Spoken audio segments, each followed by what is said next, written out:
Yang terakhir adalah wal mayyitu lailatal jum'ati aw yaumaha, orang yang wafat di malam Jumat atau hari Jumat. Sama, tidak akan ditanya di dalam kubur. Wafat pada malam Jumat atau hari Jumat. Nah, dari sekian banyak ini, kira-kira kematian mana yang kita harapkan ini supaya kita nggak ditanya di alam kubur?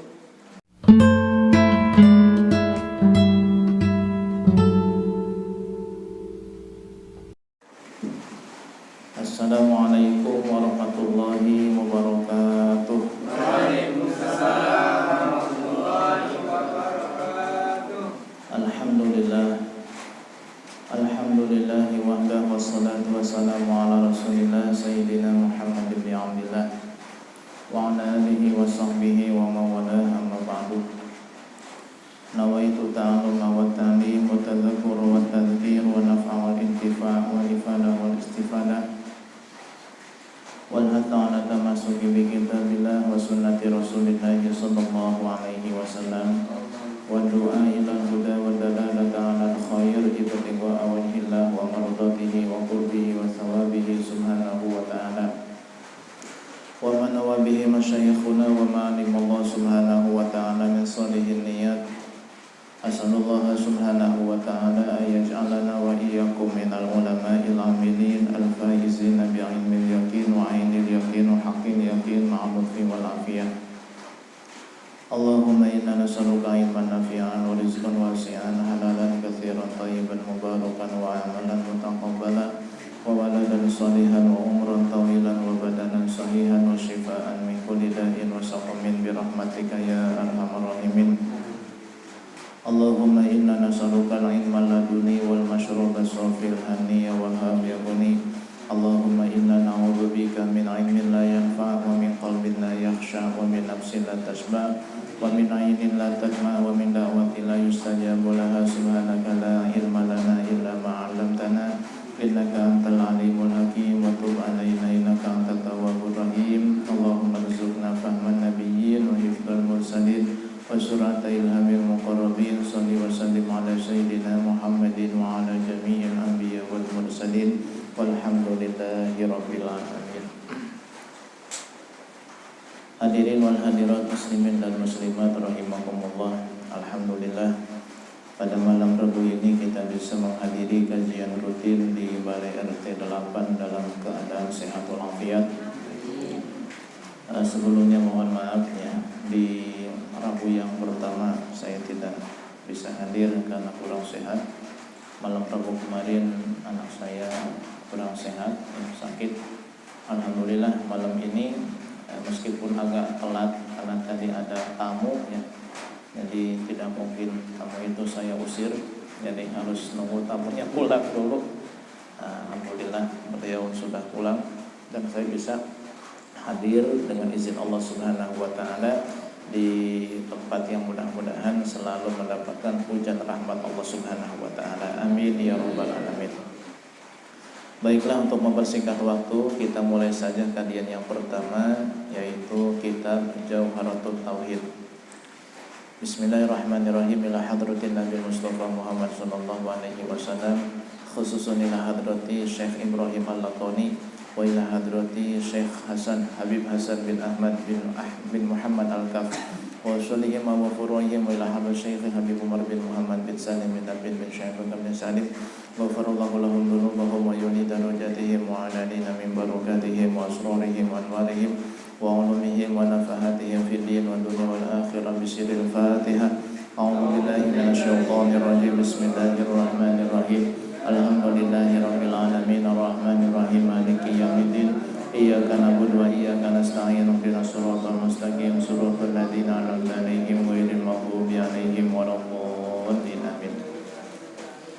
Kita masih membahas bait yang ke-96 terkait masalah pertanyaan di dalam kubur. Salah satu hal yang wajib kita yakini adalah bahwa adanya suatu atau adanya pertanyaan di dalam kubur yang ditanyakan oleh malaikat Munkar dan Nakir kepada hamba-hamba Allah Subhanahu wa ta'ala. Masalah yang belum kita sampaikan, yang belum kita kaji adalah terkait bagaimana atau apa yang ditanyakan oleh malaikat mungkar nakir di dalam kubur itu. Para ulama berbeda pendapat tentang masalah apa saja yang ditanyakan oleh malaikat mungkar dan nakir. Faminhum man yus'alu an ba'di i'tiqadatihi wa minhum an kulliha. Sebagian ahli kubur ada yang ditanya tentang sebagian daripada akidahnya. Ada lagi yang ditanya tentang seluruh akidah, seluruh keyakinan yang sifatnya prinsip seperti Tuhan, Nabi, kiblat, kemudian kitab suci, lalu saudara, agama, dan begitu seterusnya. Sedangkan menurut Imam Ibnu Abbas, malaikat mungkar dan nakir itu hanya menanyakan tentang 2 kalimat syahadat. Berarti hanya bertanya tentang man rabbuka dan man nabiyuka. Siapa Tuhanmu, siapa nabimu. Wa qala Ikrimah, sedangkan Imam Ikrimah mengatakan yas'alani 'anil imani bi Muhammadin sallallahu alaihi wasallam 'anit tauhid. Malaikat mungkar nakir menanyakan tentang iman kepada Nabi Muhammad sallallahu alaihi wasallam dan tentang tauhid. Ya. Apabila si mayit ini adalah orang yang beriman, maka dia akan bisa menjawab. Sedangkan jika tidak beriman, atau jika si mayit ini adalah orang fasik, orang yang ahli maksiat, ketika ditanya tentang Nabi Muhammad, dia akan mengucapkan la adri, aku tidak mengetahuinya. Sehingga dia akan mengalami kesialan, celaka selama di alam kubur. Jadi kesimpulannya, pertanyaan di dalam kubur itu enggak mesti yang 5 itu. Ya, yang 5 itu kan siapa Tuhanmu, man rabbuka, man nabiyuka, siapa nabimu, wa madinuka, apa agamamu, kemudian wama kitabuka, apa kitabmu, kemudian yang kelima wama kiblatuka, apa kiblatmu. Ada yang menambah 6, waman ikhwanuka, siapa saudara-saudaramu. Enggak mesti 6 itu yang ditanyakan. Ada yang hanya ditanyakan tentang Nabi Muhammad. Ada yang ditanya hanya tentang man rabbuka, siapa Tuhanmu, waman nabiyuka, dan siapa nabimu. Begitu. Yang wajib kita yakini bahwa di dalam kubur itu ada pertanyaan mungkar dan nakir. Adapun yang ditanyakan apa, soalnya berapa, itu urusan nanti. Ya. Yang wajib kita yakini adalah pertanyaan mungkar dan nakir di dalam kubur itu adalah hak, itu adalah pasti dan benar. Pertanyaan di dalam kubur ini termasuk fitnah kubur. Jadi kalau ada yang bertanya apa yang dimaksud dengan fitnah kubur, maka kita dengan lantang menjawab fitnah kubur itu adalah pertanyaan malaikat mungkar dan nakir. Sebagian mengatakan bahwa yang namanya fitnah kubur itu adalah ketika seorang hamba ditanya di dalam kubur oleh malaikat mungkar nakir, iblis datang, berada di salah satu pojokan kubur. Tatkala malaikat mungkar nakir bertanya man rabbuka, maka iblis berisyarah seperti ini, agar si mayit ini mengatakan hada rabbi, inilah Tuhanku. Nah, itulah fitnah kubur. Jadi ada yang mengatakan fitnah kubur itu ya pertanyaan mungkar dan nakir. Ada yang mengatakan fitnah kubur itu adalah iblis hadir, iblis datang ketika seorang hamba ditanya di dalam kubur. Ketika ditanya man rabbuka, siapa Tuhanmu, iblis di pojok yang mana nih? Pokoknya di pojok aja ya. Iblis nunjuk gini. Artinya saya. Biar nih mayit, biar hamba ini mengatakan itulah Tuhan saya. Nah kalau dia mengatakan itu Tuhan saya, celaka. Karena itu adalah iblis. Dan itu adalah fitnah kubur. Ya, hanya orang-orang yang mendapat taufik dari Allah Subhanahu wa taala yang bisa menjawab pertanyaan mungkar dan nakir. Wal anbiya'u la yus'alun, para nabi tidak ditanya. Dari Nabi Adam sampai Nabi Muhammad alaihi wassalatu wassalam itu tidak ditanya di dalam kuburnya. Wa qila yus'aluna 'anil wahyi wa Jibril. Tapi sebagian ulama mengatakan bahwa para nabi pun ditanya tentang wahyu dan Jibril. Ya, cuman pendapat yang kuat mengatakan para nabi tidak ditanya. Selain para nabi, yang tidak ditanya di dalam kubur adalah kaum siddiqin, orang-orang yang jujur, yang membenarkan tentang syariat. Kemudian syuhada, orang yang mati syahid. Kemudian murabitun, orang yang wafat dalam keadaan menjaga benteng di perbatasan kaum muslimin, antara daerah muslimin dengan daerah kafir. Dia ditugaskan di perbatasan untuk menjaga wilayah kaum muslimin dari serangan orang kafir. Dalam kondisi ia menjaga di perbatasan, dia mati. Itu namanya murabit. Maka orang tersebut tidak akan ditanya oleh malaikat mungkar nakir di dalam kuburnya. Begitu juga mulazimun liqiraati suratil muluk kulla lailatin, orang yang istiqamah membaca surah Al-Muluk setiap malam.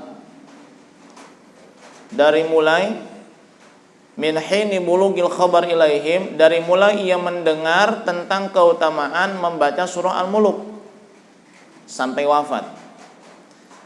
Pertama kali kita mendengar keutamaan surah Al-Muluk kapan? Semenjak itu kita mulai membaca surah Al-Muluk hingga kita wafat, tiap malam kita baca. Insya Allah di dalam kubur nanti kita tidak ditanya oleh malaikat mungkar dan nakir, aman.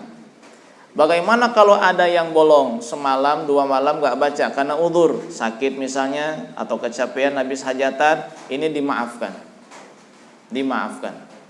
Yang penting istiqomah membaca surah Al-Muluk, surah Tabarakalladzi biyadihil mulku wa huwa ala kulli syai'in qadir. Ya, ini jangan sampai tidak dibaca tiap malam.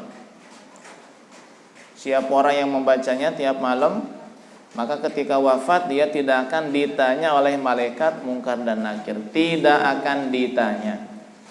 Aman sudah. Ya, udah pada baca belum?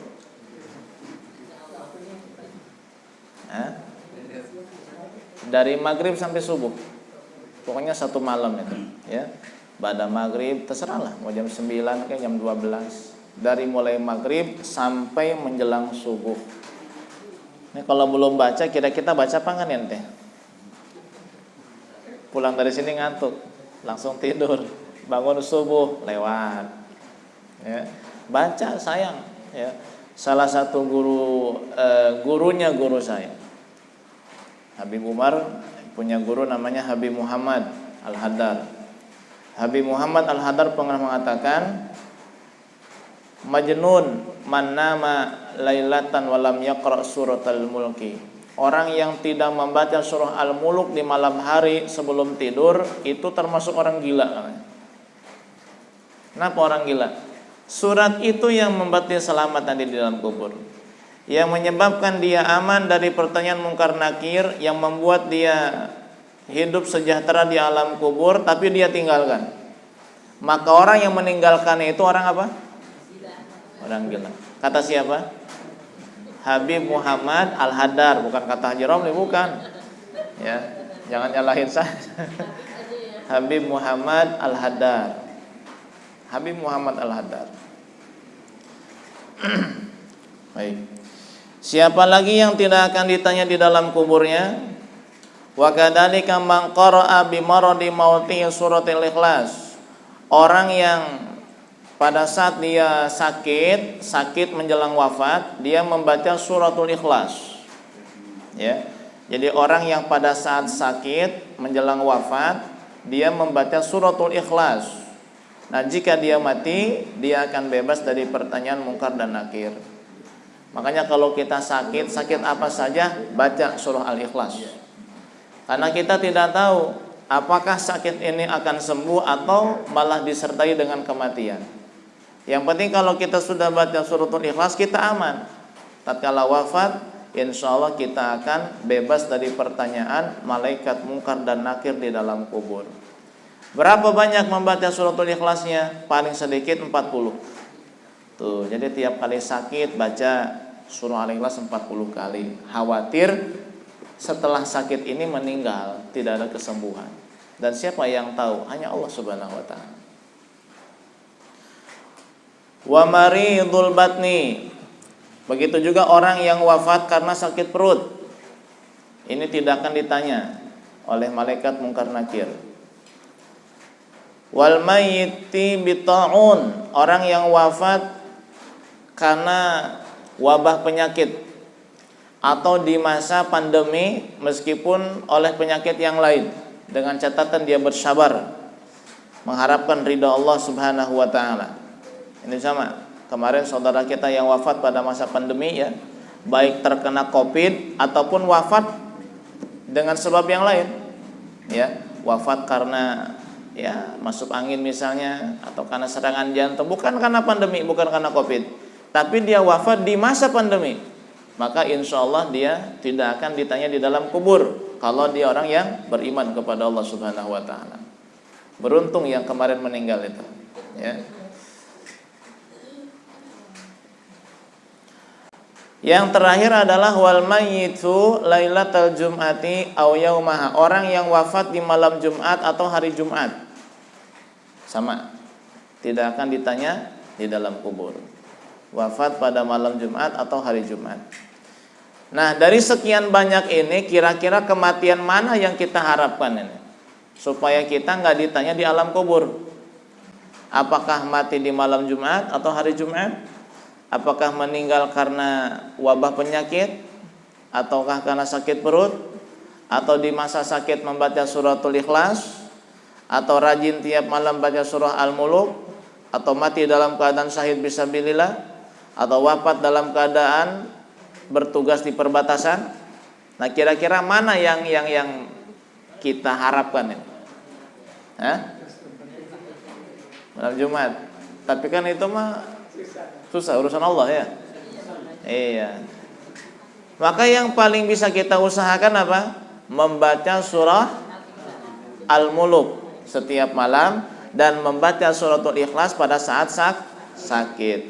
Udah itu pegang. Mudah-mudahan kita wafat dalam keadaan husnul khatimah ya. Karena yang namanya wafat tidak bisa dihindari.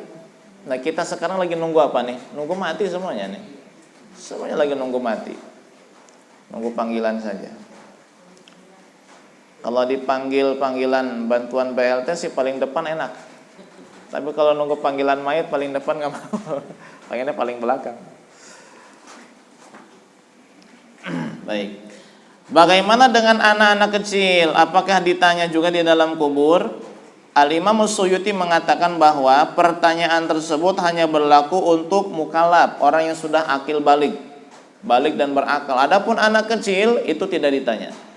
Maka kalau yang meninggal anak kecil tidak perlu ditalqin di kuburannya. Tidak perlu. Anak-anak kecil. Maka di dalam kitab fikih ya, ketika menjelaskan tentang sunnah talqin pada saat mayit sudah dikuburkan, ini khusus jika mayitnya sudah balik. Ya. Kalau mayitnya belum balik, tidak disunahkan talqin. Alasannya karena orang yang meninggal sebelum balik, anak yang wafat sebelum balik, itu tidak ditanya di dalam kubur. Berarti tidak ada faedahnya ditalqin. Karena faedah talqin itu membimbing mayit supaya bisa menjawab pertanyaan mungkar nakir. Nah, kalau tidak ditanya, ngapain ditalqin? Ngapain diajarin? Begitu. Jadi yang sunnah ditalqin itu di kuburannya adalah orang yang wafat dalam keadaan sudah dewasa, sudah balik dan berakal. Baik. Bagaimana orang yang soleh tapi dia tidak termasuk dalam golongan yang tadi? Dia orang soleh tapi dia wafat dalam keadaan tidak syahid. Dia tidak rajin baca surah Al-Muluk. Dia wafat dalam keadaan tidak bertugas di perbatasan. Dia wafat dalam keadaan ketika sakit tidak membaca surah Al-Ikhlas. Wafat tidak karena sakit perut. Wafat bukan pada masa pandemi. Wafat tidak malam Jumat, tidak hari Jumat. Dia orang soleh. Apakah ditanya di dalam kubur? Ditanya. Orang soleh, rajin ke masjid, sodako, zakat, haji, tapi nggak pernah baca surah Al-Muluk. Tidak baca surah Al-Ikhlas pada saat sakit. Tidak mati dalam keadaan sakit perut. Tidak wafat di hari Jumat, tidak wafat di malam Jumat, tidak wafat dalam keadaan syahid, tidak wafat dalam keadaan di perbatasan bertugas. Dia orang soleh. Apakah ditanya? Ditanya di dalam kuburnya. Lah terus apa hikmahnya ditanya? Toh dia akan bisa menjawab. Kan begitu. Kalau orang kafir sih ditanya nggak bisa ngejawab, dipukul. Orang beriman beramal soleh ditanya, apa hikmahnya? Hikmahnya kata para ulama, idharu ma katamahul ibad fi dunya fayubahi Allahu bihimul malaikata.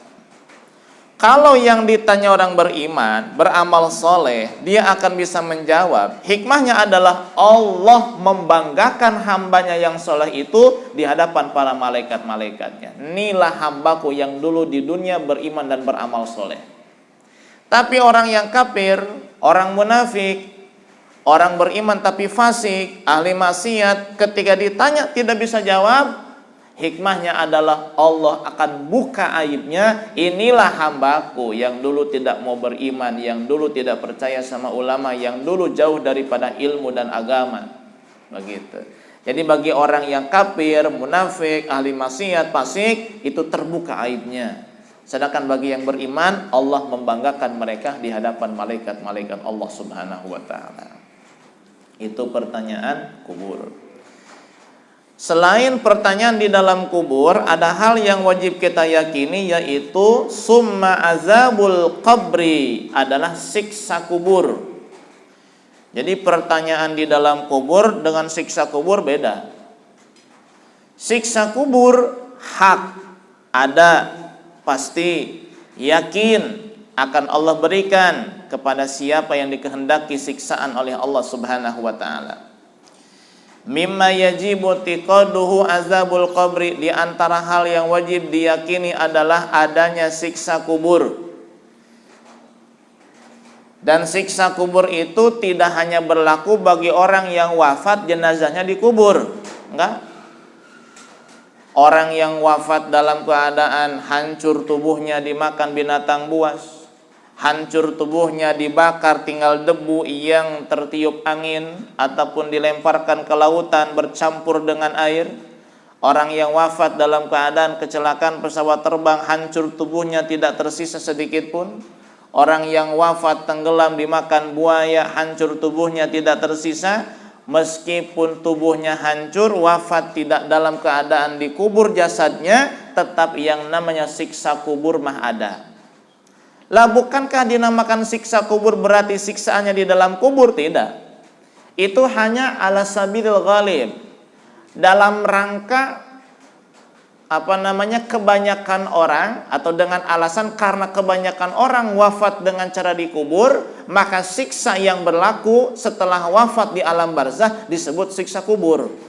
Bukan berarti hanya khusus orang yang matinya dikubur itu yang mendapat siksa, enggak.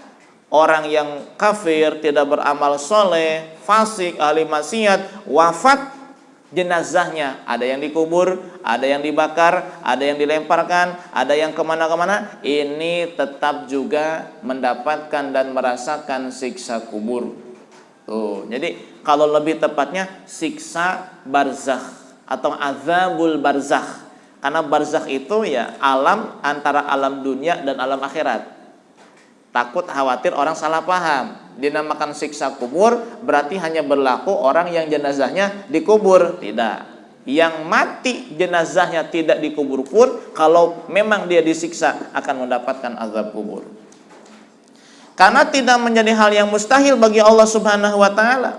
Allah menciptakan rasa sakit pada hal yang paling kecil sekalipun. Misalnya, ada orang yang wafat, jenazahnya hancur dibakar. Yang tersisa hanya debu-debunya saja, dan debunya pun dibuang ke laut, hancur sudah, bercampur dengan air.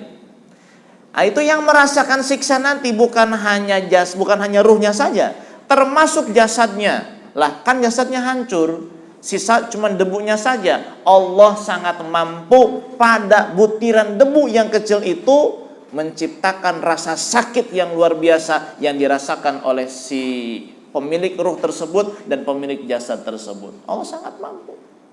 Sangat mampu. Ya. Itu. Jadi jangan diartikan bahwa siksa kubur hanya berlaku bagi yang dikubur saja, enggak. Karena banyak yang dikubur sehingga istilah siksa itu dinisbatkan kepada kubur, siksa kubur. Begitu. Maka lebih tepatnya kita bilang azabul barzakh, ya. Azabul barzakh itu lebih umum, tapi ya karena di dalam kitabnya disebut azabul qabri, para ulama menyebut azabul qabri, ya kita sebut juga azab kubur atau siksa kubur. Dan yang merasakan pedihnya siksa itu bukan hanya ruh saja, termasuk jasad. Jasadnya merasakan sakitnya siksa, ruhnya merasakan sakitnya siksa. Naudzubillah min dzalik, naudzubillah min dzalik. Telah diriwayatkan di dalam hadis Imam Tirmidzi dari Utsman bin Affan radhiyallahu anhu. Kana idza waqafa ala qabrin baka hatta yaballa lihiyatuhu. Sayyidina Utsman bin Affan apabila ia melewati kuburan, dia akan berdiri lalu menangis sehingga janggutnya basah. Lalu ia ditanya, "Wahai Utsman, tuzkarul jannatu wan nar fala tabki." Kenapa ketika disebutkan neraka, diceritakan surga, kau tidak menangis? Wa tabki idza waqafta ala qabrin, tapi ketika kau melewati kuburan kau menangis. Kata Sayyidina Utsman bin Affan radhiyallahu anhu, aku telah mendengar Rasulullah sallallahu alaihi wasallam bersabda, "Innal qabra awwalu manazilil akhirah." Kuburan itu adalah tempat pertama akhirat. Yang akan dilalui oleh manusia sebelum akhirat adalah kubur. Fa in naja minhu sahibuhu fama ba'dahu aisaru minhu. Siapa orang yang selamat di kuburnya, tidak disiksa, maka hari-hari setelahnya akan lebih mudah dia lewati. Wa illam yanju minhu fama ba'dahu asyad. Dan siapa orang yang tidak selamat di dalam kuburnya, dia disiksa oleh Allah Azza wa Jal, maka hari-hari setelahnya lebih sulit akan dia lewati. Tuh, jadi tolak ukur apakah nanti di akhirat itu akan bahagia, akan mudah, adalah bagaimana di alam kuburnya. Kalau di alam kuburnya dia tidak disiksa, mendapat kenikmatan, maka dia akan melewati hari-hari akhirat dengan mudah.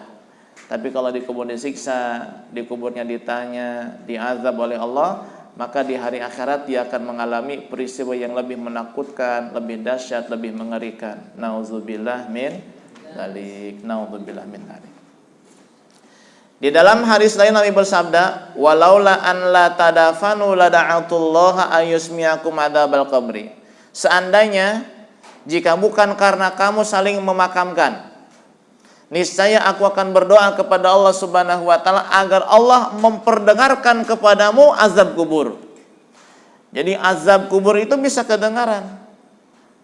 Rintihan sakit orang yang disiksa bisa kedengaran. Dan Nabi pernah mengatakan itu, seandainya kalau bukan karena kamu saling memakamkan. Ada yang wafat, kita yang makamin. Kita wafat, orang lain yang makamin. Saling memakamkan, menguburkan. Kalau bukan karena itu, aku akan berdoa kepada Allah supaya Allah memperdengarkan kepada kamu tentang adanya siksa kubur. Tapi kan karena kitanya saling memakamkan satu dengan yang lain, akhirnya Rasul tidak berdoa agar Allah memperdengarkan siksa kubur, maka kita tidak mendengar siksa kubur. Yang mendengar siksa kubur itu seluruh ciptaan Allah selain dua, jin dan manusia.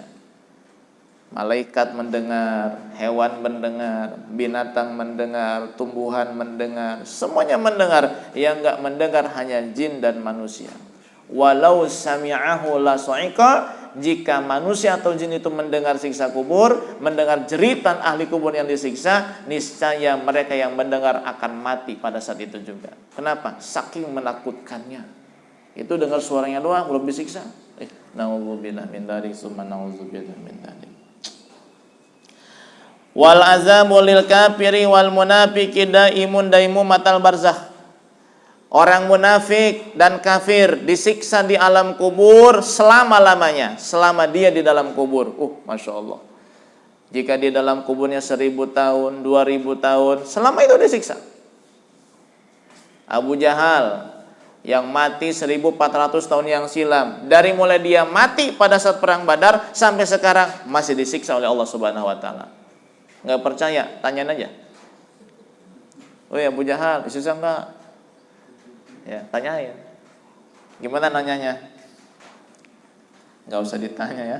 Kita yakini saja. Fir'aun yang sudah wafat 3000 tahun yang silam, bahkan lebih, tetap disiksa sampai sekarang. Qarun juga sama, Namrud juga sama. Masya Allah. Orang munafik Abdullah bin Ubay bin Salul, dari mulai dia mati 1400 tahun yang silam sampai sekarang tetap disiksa oleh Allah Subhanahu wa taala. Daimu matal barzakh, selama dia di alam barzakh dia disiksa oleh Allah Subhanahu wa taala. Bagaimana dengan mukmin yang ahli maksiat? Mukmin tapi enggak salat, mukmin tapi enggak pernah nuntut ilmu, mukmin muslim tapi durhaka kepada orang tua, mukmin muslim tapi korupsi, mencuri, mukmin muslim tapi berzina, berjudi, mabuk, dia mati dalam keadaan tidak bertobat. Bagaimana nih di dalam kubur? Apakah disiksa selamanya sampai selama di dalam kubur atau bagaimana? Wa yanqati'u 'anil mu'minil 'asi in khafat jaraimuhu. Seorang mukmin yang ahli maksiat, siksaannya terputus jika dosa-dosanya kecil. Jadi kalau dosanya cuma sedikit, ya siksaannya tidak selama dia di dalam kubur, enggak. Ya paling seminggu, 2 minggu, setahun, 2 tahun, udah gitu selesai. Diangkat oleh Allah Subhanahu wa taala. Sebagaimana kalau mukmin yang ahli maksiat ini ada yang doain, diangkat siksanya oleh Allah. Habis sedekah atau ada yang ngirim pahala sedekah, diangkat siksanya oleh Allah Subhanahu wa taala. Dan lain sebagainya. Makanya di kita ada tahlilan, ya, didoain tuh si mayit. Kan kita nggak tahu nih si mayit nih. Mungkin dia punya dosa yang nggak diampuni sama Allah. Mungkin dia punya kemaksiatan yang belum ia tobati, belum diampuni sama Allah Subhanahu wa taala, dia disiksa. Kita tahlilin, kita kirimin Fatihah, kirimin Yasin, kirimin tahlil, zikir, kirimin sedekah pahalanya ke sono. Ini siksanya diangkat sama Allah Subhanahu wa taala. Tuh. Masya Allah, penting ya tahlilan itu membantu si mayit, karena kita kan nggak tahu, kelihatannya kan baik tapi mungkin punya perilaku buruk di belakangnya. Wallahu a'lam bishawab. Maka kita bantu dengan doa, bantu dengan sedekah. Dengan doa dan sedekah itu, jika memang si mayit ini disiksa, maka Allah angkat siksaannya. Wa kullu man la yus'alu fil qabri la yu'adzabu. Orang yang di dalam kuburnya tidak ditanya, dia tidak akan disiksa. Masya Allah. Tadi yang nggak ditanya siapa? Nabi, siddiqin, syuhada, murabit. Kemudian orang yang rajin baca surah Al-Muluk, yang rajin baca surah Al-Ikhlas pada saat sakit kematian. Kemudian orang yang mati karena sakit perut, orang yang wafat di masa pandemi wabah penyakit, orang yang wafat di hari Jumat di malam. Ini enggak ditanya di dalam kubur. Tidak ditanya di dalam kubur, maka tidak disiksa di dalam kuburnya. Masya Allah, enggak disiksa. Berarti kalau tidak disiksa, mendapat kenikmatan di dalam kuburnya. Subhanallah ya. Ya minta kita salah satunya nih ya. Entah itu wafat di malam Jumat, di hari Jumat, atau rajin baca surah Al-Muluk, atau sakit perut.